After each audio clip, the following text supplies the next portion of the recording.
Assalamualaikum warahmatullahi wabarakatuh.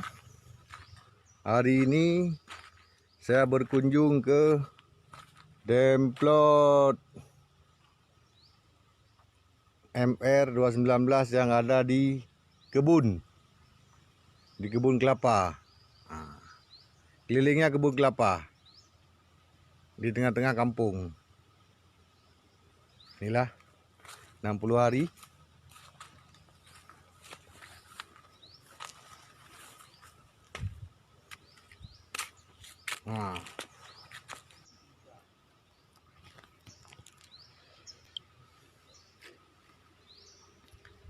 MR 219 di kebun kelapa.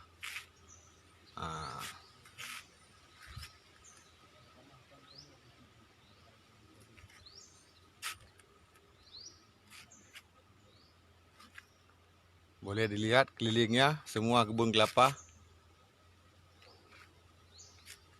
Semua kebun kelapa.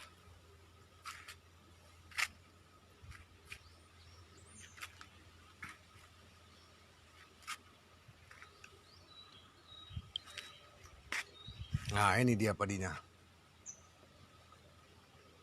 Anakannya cukup mantap.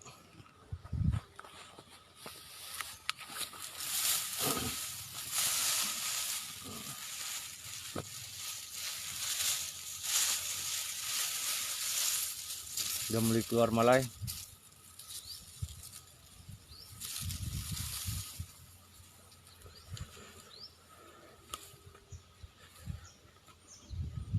Terbukti MR 219 tahan dengan kekeringan.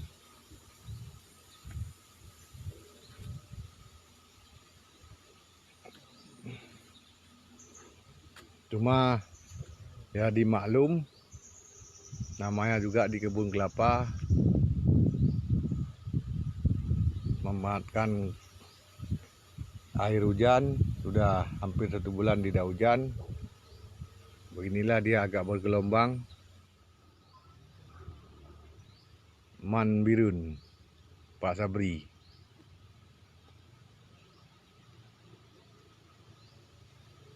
Cuma waktu pertama ada aplikasi apa namanya itu?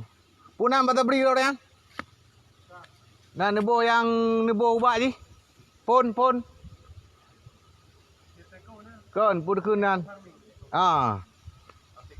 Aplikasi dasar untuk tanah dasar memakai ekoparmin.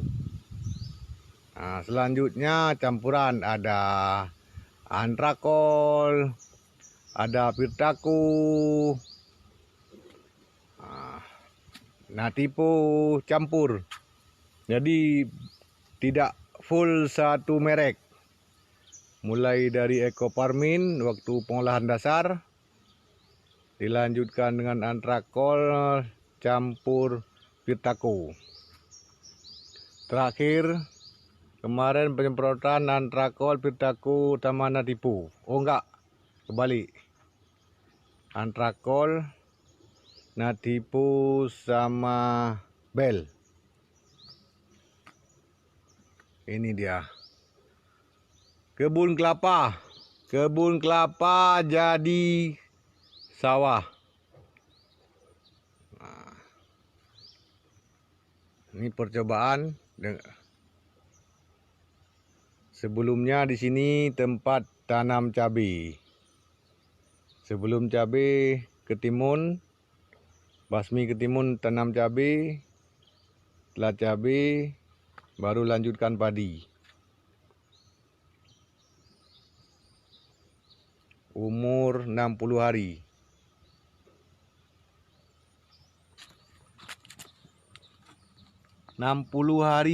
HST. Ini dia. Cukup hijau.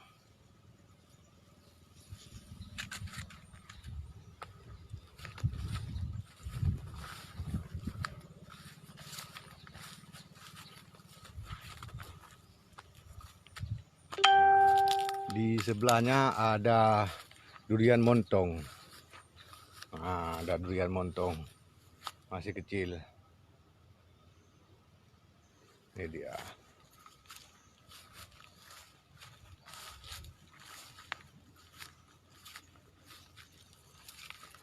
Sudah mulai keluar malai.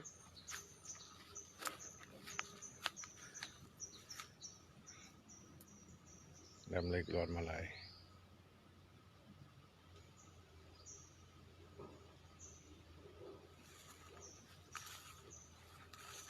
MR 219 Pak Kecik Subarni.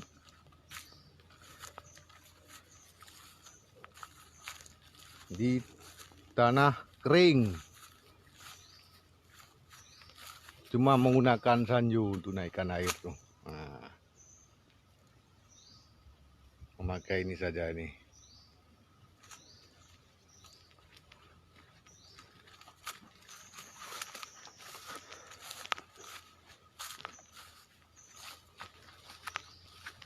Nah.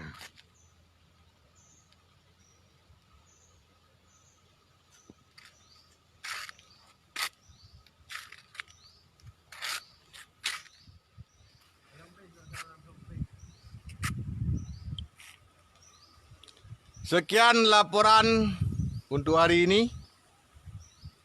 Nanti setelah semua keluar malai akan saya secara langsungkan ulang untuk membangkitkan gairah anak muda. Jangan lihat lahannya, tapi lihat hasilnya. Yang penting usaha, berani berbuat, insya Allah rezeki akan dapat.